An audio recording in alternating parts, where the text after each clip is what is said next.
مزید ویڈیوز اور اپڈیٹس کے لیے چینل سبسکرائب کرنا نہ بھولیں اور بیل آئیکن کو بھی ہٹ کریں۔ وہ یقین کا نیا سفر، تحریر فرت اشتیاق، قسط نمبر 6۔ دن کے 11 بج رہے تھے جب وہ ہاسپٹل سے چوکیدار کو ساتھ لے کر ان لوگوں کے گھر آ گئی تھی۔ حالانکہ ان کا گھر ہاسپٹل سے بہت قریب تھا، مگر پھر بھی وہ آج یہاں پہلی مرتبہ آئی تھی۔ کافی دفعہ وہ اسے اس بات پر شکوہ بھی کر چکی تھی۔ شام میں پہننے کے لیے وہ شاپر میں رکھ کر انہی کا دیا ہوا سوٹ لائی تھی۔ کتنے پیار اور خلوص سے ان دونوں نے اسے آج کے ڈنر کے لیے انویٹیشن دیا تھا۔ ڈاکٹر شہروز خاص طور پر خود اس کے پاس آ کر دعوت دے کر گئے تھے۔ ضروری تو نہیں کہ ہر پڑھا لکھا قابل جینیس اور امیر آدمی بد دماغ اور مغرور بھی ہو۔ ان کے اس طرح پرخلوص انداز میں بلانے پر اس نے بے اختیار سوچا تھا۔ گیٹ پر بیل دینے کے ساتھ اس نے چوکیدار کو واپس جانے کا اشارہ کر دیا تھا اور خود خاموشی سے گیٹ کھلنے کا انتظار کرنے لگی تھی۔ گیٹ کھلنے پر جو شخصیت اسے نظر آئی، اس کی موجودگی کی وہ یہاں توقع نہیں کر رہی تھی۔ اسے اتنے استحقاق کے ساتھ گیٹ کھولتے دیکھ کر وہ ایک لمحے کے لیے چکرا گئی تھی۔ السلام علیکم، اس کی ہونمک شکل پر سنجیدہ نظر ڈالتے ہوئے اس نے خود ہی سلام کر دیا تو کچھ گڑبڑا کر تھوک نکلتے ہوئے اس کے منہ سے وعلیکم السلام نکلا تھا۔ دعوت تو شام میں ہے، وہ بہت سنجیدگی اور بردباری سے بولا تھا۔ گیٹ کے سامنے پھیل کر کھڑے ہوئے وہ اسے یہ اطلاع فراہم کر رہا تھا اور اس کا موڈ ایک دم خراب ہو گیا تھا۔ اس کے چہرے پر سنجیدگی مگر آنکھوں میں تنزیہ سی چمک تو وہ بآسانی دیکھ سکتی تھی۔ دل تو اس کا یہ چاہا کہ بغیر کچھ بولے واپس پلٹ جائے، مگر دماغ نے فوراً دل کو ڈپٹ کر عقل دلائی تھی۔ یہ اس کا گھر نہیں جو مجھے کسی شرمندگی کا احساس ہو۔ یہاں کے مکینوں نے بسط اصرار مجھے اپنے گھر بلایا ہے، اور ایک بار نہیں کئی بار بلایا ہے۔ مجھے پتا ہے دماغ کے سمجھانے کی دیر تھی۔ وہ اس کی تنزیہ نظروں میں براہ راست دیکھتے ہوئے اعتماد سے بولی تھی اور جواباً پتہ نہیں کیوں مسکرایا تھا۔ صحیح کہہ رہی تھی سسٹر رضیہ، موصوف عید کے عید مسکراتے ہیں، مگر ہوتی یہ مسکراہٹ بھی تنزیہ ہی ہے۔ کون ہے اسمن؟ اندر کہیں سے ڈاکٹر شہروز کی آواز آئی تھی اور وہ ایک دم گیٹ کے سامنے سے ہٹ کر اسے اندر آنے کا راستہ دے گیا تھا۔ آہا، آج تو بڑے بڑے لوگ ہمارے گھر آئے ہیں۔ ڈاکٹر شہروز شطرنج کی بساط بچھائے بیٹھے تھے۔ اسے دیکھتے ہی سب چھوڑ چھاڑ اٹھ کھڑے ہوئے تھے۔ اسے سلام کا جواب دیتے ہی انہوں نے بآواز بلند ڈاکٹر آصفہ کو آواز دی۔ وہ شاید کچن میں تھی۔ ایپرن پہنے دوپٹے سے ہاتھ صاف کرتی ہوئی فوراً دروازہ کھول کر لانچ میں داخل ہوئی تھی۔ ارے زوبیہ، انہوں نے آگے بڑھ کر پرجوش انداز میں اسے گلے لگا لیا۔ کل کتنا انتظار کیا ہم لوگوں نے تمہارا۔ صوفے پر اس کے ساتھ بیٹھتے ہوئے انہوں نے شکوہ کیا تو اس نے ایک نظر سامنے صوفے پر بیٹھے اسفندیار پر ڈالی۔ وہ بساط پر نظریں جمائے چال سوچ رہا تھا۔ ڈاکٹر شہروز البتہ فی الحال شطرنج سے نظر ہٹا کر اسی کی طرف متوجہ تھے۔ کل میں گل خان کے ساتھ چلی گئی تھی، اس نے آہستہ آواز میں جواب دیا تھا۔ اچھا تم بیٹھو، میں ابھی 2 منٹ میں آتی ہوں۔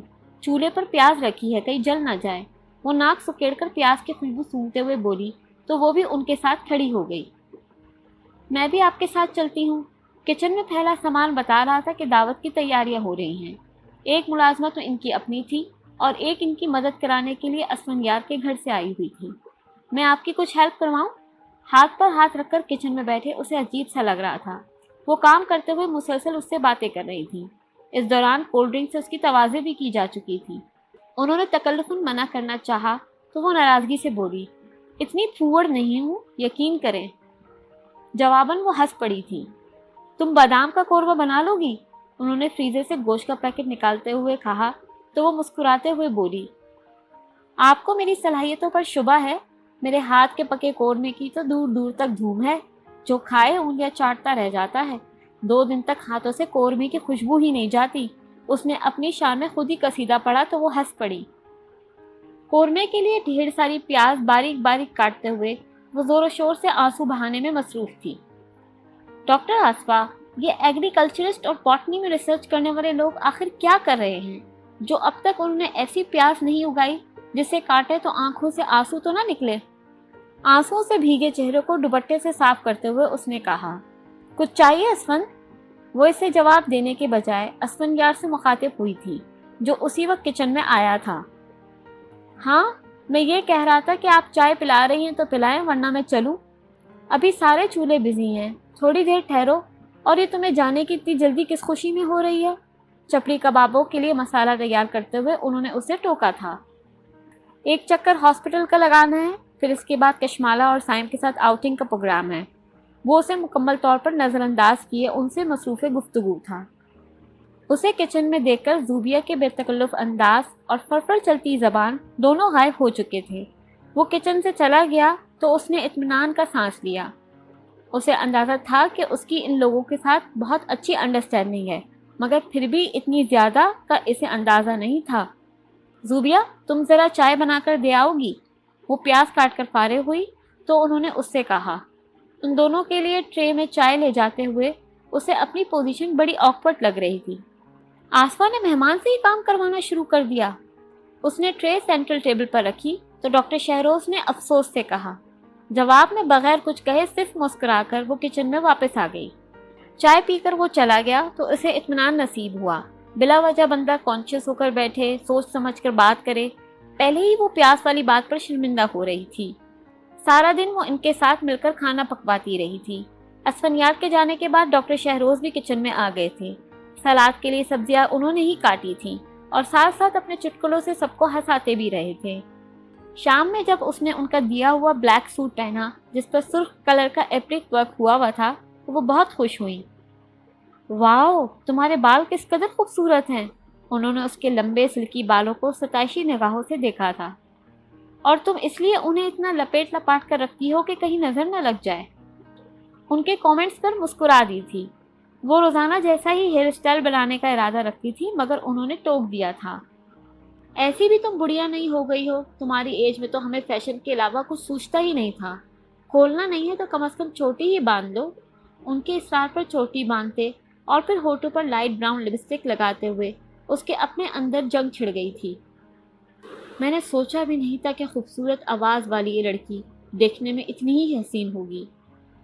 ہم لوگ سمجھتے تھے تم بدل گئی ہو، مگر بدلنا تو دور کی بات، تم نے تو اپنے ہی گھر میں ایسی بد کردار لڑکیوں کا پیدا ہوتے ہی گلا گھونٹ دینا چاہیے۔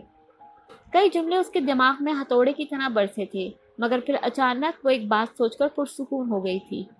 ہاں، یہاں کوئی اس کا ماضی نہیں جانتا، یہاں کوئی اس کے کردار پر شک نہیں کرے گا، یہاں کوئی اسے تیار ہونے پر تانے نہیں دے گا۔ اس کے اندر مچلتی وہ لڑکی جس کا برسوں سے دل چاہتا تھا کہ وہ بھی اپنی ہم عمر لڑکیوں کی طرح سجے تیار ہو اور جسے اس نے تھپک تھپک کر سلا دیا تھا، آج بہت خوش تھی۔